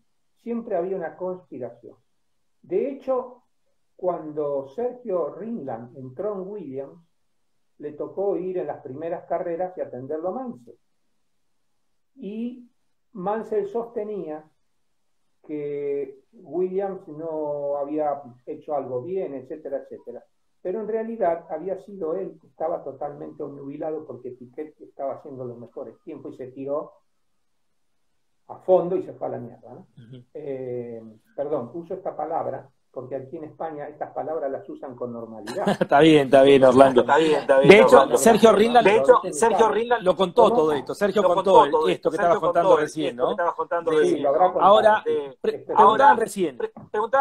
Schumacher es un sucio, dijo uno. Y otro dijo, Schumacher es un fenómeno que no es reconocido en su dimensión. ¿Qué dice Orlando Ríos? Yo digo que es sucio, o fue sucio, y que también fue un fenómeno. Las dos cosas. Claro, sí, sin duda. Ojo, cuidado que hemos hablado de Senna. Senna también fue sucio, y bastante. Lo que pasa que lo disimulaba y se aceptaba un poco, recién empezaban esas épocas así, y quizás no con tanta frecuencia, pero Schumacher lo hacía con mucha frecuencia, cosas sucias. Lo que hizo con Hill en Japón, creo que fue, ¿no? Que lo tiró fuera. ¿Japón o Australia? Sí. No, en Australia. No, en Australia. Australia. Sí. Después me acuerdo que no tenían los ojos rasgados. Después lo repitió con Villeneuve. Y después en la clasificación. Pero bueno, yo creo que a partir de Prost se ha repetido. Prost, Schumacher, Alonso, tienen. Es como que se ha hecho una costumbre eso ahora. Una costumbre, perdona, que no te seguí. No, decía que a partir de Prost, inicia esto con el toque con Senna, después Senna se lo devuelve, después Schumacher, y después Alonso cuando en aquella clasificación demoró unos segundos para que Hamilton no pudiera salir. Se ha hecho una costumbre que, bueno, creo que se ha cortado por lo menos por ahora, ¿no? Sí, se ha cortado, por el momento se ha cortado y debería cortarse. Yo puedo respetar a un piloto que sea rápido, pero un piloto que es sucio y que gana por ser sucio no me interesa. No puedo admirarlo. No puedo admirarlo. A Mansell, a Schumacher le tengo que tener el mayor de los respetos y reconocer que fue un fenómeno, pero no puedo admirarlo. Una cosa es el respeto, sí, es un grande, pero es grande de muchas maneras, porque grande y encima legal y todo, hay menos todavía. Fangio entra entre los grandes en serio. Stewart entra entre los grandes en serio. Villeneuve fue un grande, no llegó a ser campeón, pero hubiese sido un grande, porque era un gran tipo y no era sucio. Se dio con Arnoux en el Gran Premio de Francia en Dijon, pero fue una lucha, yo diría, pareja, o sea, leal, pum, sí, pero no hubo aquí agachada de, tú me tiraste, digamos, se callaron, en cambio, bueno, se peleó con Pironini. Bueno, son historias fijas. Sí, ahí preguntaban de si Verstappen está para ser campeón o si vos ves a otro de los jóvenes con futuro. Yo te doy mi opinión. Yo creo que cuando se retire Hamilton es como cuando se retiró Stewart. Hamilton era un rey con un montón de príncipes. Y la sensación es esa. Stewart era un rey con un montón de príncipes. Yo la sensación que tengo es que Hamilton es un gran rey con un montón de príncipes que cuando se retire Hamilton van a repartirse la cosa.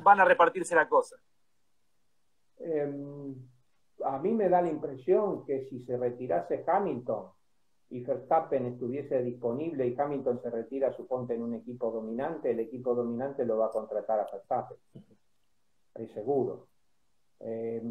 Yo le veo a Verstappen más garra de campeón que a muchos otros. Inclusive te digo más, ahora, por ejemplo, a mí me gusta mucho Leclerc, pero si vamos al último duelo,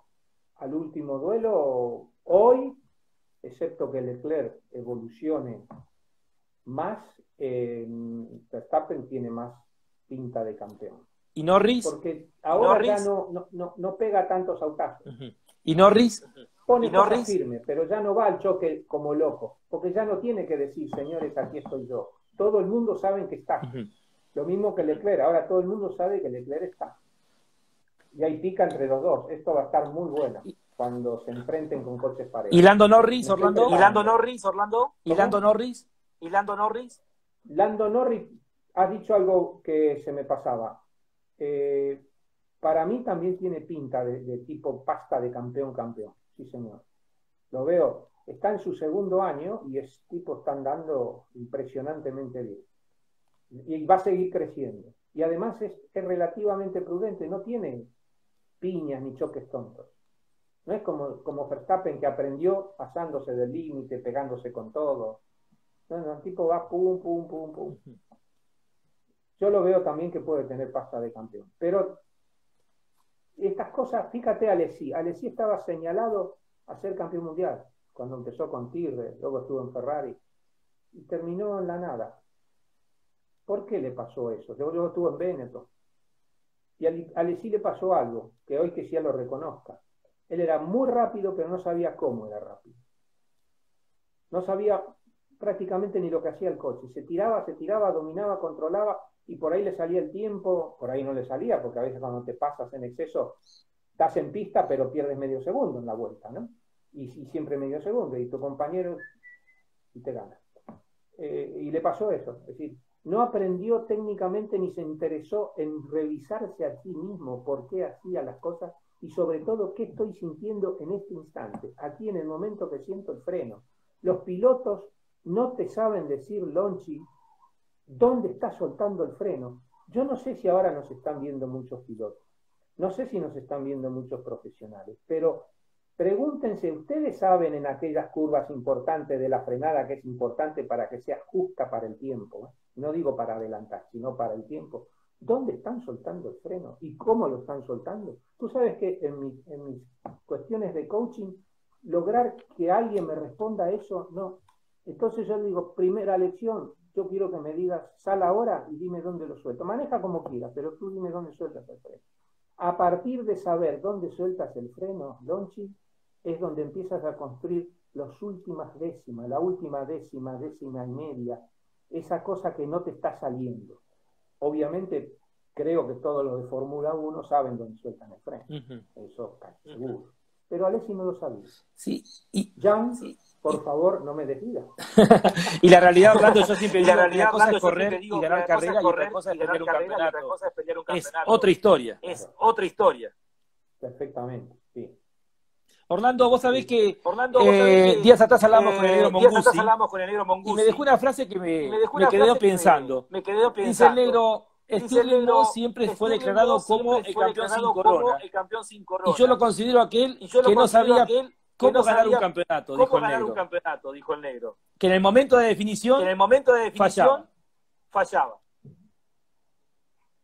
Sí, a ver, no tengo en la memoria los detalles de la carrera de Stirling Moss como para poder decir que sí. Creo que en el ejemplo lo daba como que en el momento clave algo pasaba. Sí, pero él corría, eran años en donde se rompían mucho los coches. Él perdió el coche del Vanwall, que fue campeón Horton en el 58.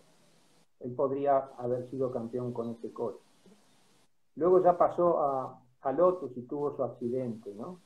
Entonces, no podría juzgar, pero evidentemente era un tipo muy, muy rápido y muy bueno. ¿Qué me puede decir de Juan Manuel Fangio? No conozco lo suficiente como para desdecirte o afirmarte, lo siento. ¿Y de Juan Manuel Fangio qué puede decir? De Juan Manuel Fangio, ¿qué podemos decir? Yo creo que decir lo mismo que dice todo el mundo de Fangio voy a prender la luz y reconocer sus méritos es algo obvio, ¿no? Siempre vamos a decir que fue el mejor. Finísimo, consciente, agresivo cuando correspondía, como Lauda. Él corrió en otras épocas que quizás no se hacen difíciles de juzgar. Una salida de pista podía ser la muerte. Iban con medio cuerpo afuera y había árboles al lado que te estaban llamando. El límite era diferente. Pero yo he visto filmaciones de Fangio haciendo verdaderas barbaridades y controlando el auto como lo controlaba Schumacher cuando se iba de atrás, con unos volantazos tipo Schumacher, que yo los veo a los de Schumacher que se ven en la Ferrari cuando Schumacher el coche se iba en medio de la curva y yo, ¡pah! ¡Pah! ¿Viste estos volantazos? Hay pilotos muy rápidos que esto no lo hacen, porque hay que tener sensibilidad y mucha valentía para hacer esto. Que sí, Schumacher lo hacía muy seguido, porque él iba con el coche que era muy celoso de atrás. Y Fangio, que le metía al acelerador, sabía que el coche le iba a hacer así. ¡Ta! ¡Ta! Hay filmaciones famosas de Fangio haciendo esto, probando un Alfa Romeo y creo que una Maserati en las afueras de Milán. Hay una filmación que dice realmente el nivel que tenía Fangio. Y era agresivo, fino, calculador, consciente, técnico, mecánico, aguantaba físicamente. O sea, tenía todo tenía esa persona. Era bueno para los negocios, sabía estar con la gente. Era un tipo realmente excepcional, porque hoy te encuentras con un piloto, a lo mejor tipo, por ejemplo, Raikkonen. Raikkonen es muy bueno, fue campeón, etcétera, etcétera, pero no sabe estar con la gente. También no es obligación, evidente, pero al deporte le hace bien que los campeones sepan estar con la gente. Y Fangio dignificó y trascendió su deporte. El hecho de poder ser recibido por cualquier, digamos, mandatario del mundo y hacer una conversación de tú a tú, eso lo podía hacer Fangio, eso no lo puede hacer Raikkonen. ¿Entiendes? O sea, hay muchas cosas que luego que forman la profesión. La profesión no es solamente el éxito. Evidentemente aplaudimos el éxito. Yo aplaudo el éxito, un resultado, me gusta, sobre todo si está bien conseguido. Pero aplaudo las otras cosas, por eso tiene más interés la actividad, porque es más humana y abarca más, no solamente la estadística de cuántas carreras ganó o cuántas dejó de ganar. Claro, tú tienes las pole position de Hamilton, que son 91, contra, no sé cuántas habrá tenido Fangio. 25 creo que fueron. 25 creo que fueron. Victorias, 24 victorias. Creo. 24 victorias. Sí, pero bueno, pole position no sé cuántas habrá sido 13, 14, no sé. No, 25 creo que tiene. Y tú dices, entonces Hamilton es mejor que Fangio. No lo sé. Fangio podría haber sido, ¿cómo te podría decir? Presidente de una gran compañía como lo fue de Mercedes, y podría haber sido presidente hasta de Mercedes Mundial, si se hubiera querido. Y presidente del país también. Hamilton es un buen tipo, evidentemente. También sabe todo lo del negocio, responde bien, pero todavía le falta ese nivel superior, como lo tuvo Stewart. Stewart es un tipo que todo el mundo le saca el sombrero, y más moderno también, ¿no? Entonces, esas cosas también hacen a que la actividad sea más interesante y a que a nosotros podamos aprender de ellos, no solamente que sean rápidos, sino ver la actitud, porque de ahí modelamos nuestro pensamiento, y los chicos jóvenes modelan a esta gente. Yo prefiero modelar, no sé, a un Messi y no a un Maradona. A mí no me importa si Messi es peor o mejor que Maradona, pero perdóname, yo prefiero modelar a un Messi. Ahí le agradecemos a Jorge Luis, a mi hermano que dice 28 que está siguiendo también la charla. Fueron 28 las pole de Fangio. ¿Y qué me puede decir de Jim Clark? Perdona, ¿cómo? ¿Qué me podés decir de Jim Clark? ¿De Jim Clark? Sí. Poco. Sé que era un tipo, yo no lo he visto correr a Jim Clark. No soy tan viejo, no me ofenda. Bueno, pero imagino que habrás leído algún libro. Sí. Unos cuantos. He leído. Era más agresivo y más talentoso que Stewart. Lo dice el mismo Stewart. Eso lo puedo decir. Ganó sus 2 campeonatos y podía haber ganado más, evidentemente. Claro, hubiera seguido con Lotus. O sea, agresivo, talentoso, buen tipo, muy discreto. Tenía algunas novias por ahí, le gustaba, era joven. Eran otras épocas. Recuerda que el profesionalismo de aquellas épocas no era el mismo de hoy. Quedaba mucho tiempo libre, no había viajes para cualquier lado del mundo para estrecharle la mano a un sponsor, que eso es necesario, si no, no había financiación. Entonces, el profesionalismo era estar más o menos bien físicamente, los coches no viraban a más de 1 G, ¿no? Ahora viran a 4,5, o 6, o 5 y pico, y el tiempo era diferente. O sea, son difíciles de comparar los pilotos de una época con otra. Difícil comparar. No me gusta esa comparación de comparar un Schumacher con un Fangio. Puedes comparar la actitud, puedes comparar el estilo de manejo, porque bueno, Schumacher era fino también, Fangio también, pero mucho más de ahí no puedes. Porque lamentablemente no tienes la telemetría de Fangio. que sí la puede haber de Schumacher, ¿no? Hoy en día eso lo comparas, pero dentro de esta época. A Matías le voy a responder después de Orlando para no influenciarlo. Pero te voy a pedir, mira, esta es difícil. Me dijiste recién, es difícil compararlo. Pero tratá de hacer un esfuerzo. O si no, meteme un combo. Los 10 mejores de todos los tiempos. Los 10 mejores de todos los tiempos. Tomate el tiempo que quieras, pensalo. ¿Me das libertad para los tiempos? Sí. No, de Fórmula 1. De Fórmula 1. Camille Genazzi. Camille Genazzi, el primer hombre que tuvo el récord de velocidad 99 km/h con un coche eléctrico. Sí. No, vamos en serio. Del 50 para acá. Del 50 para acá. Ah, del 50 para sí. acá. Bueno, sí, no me parece a Nuvolari. De Caracciola, claro. de Nuvolari, claro. de von Brauchi, de Rosmeyer, de Dick Seaman. Bueno, que son esas épocas son paralelas, hay cada cosa ahí fabulosa. Increíble. Increíble. No la he vivido, pero se me pone la piel de gallina cada vez que leo algo de eso. Bueno, bien. Del 50 para ahora, evidentemente. Fangio. Clark. Es que se te hace la lista larga, claro. Clark. Te ayudo, vos me decís, si no. Ascari te sirve. Ascari te sirve. Senna. 3. Clark. 3. Senna. Ascari. Ascari. Hamilton. 4. Tengo 4, ¿no? 4. Voy con 4. 4.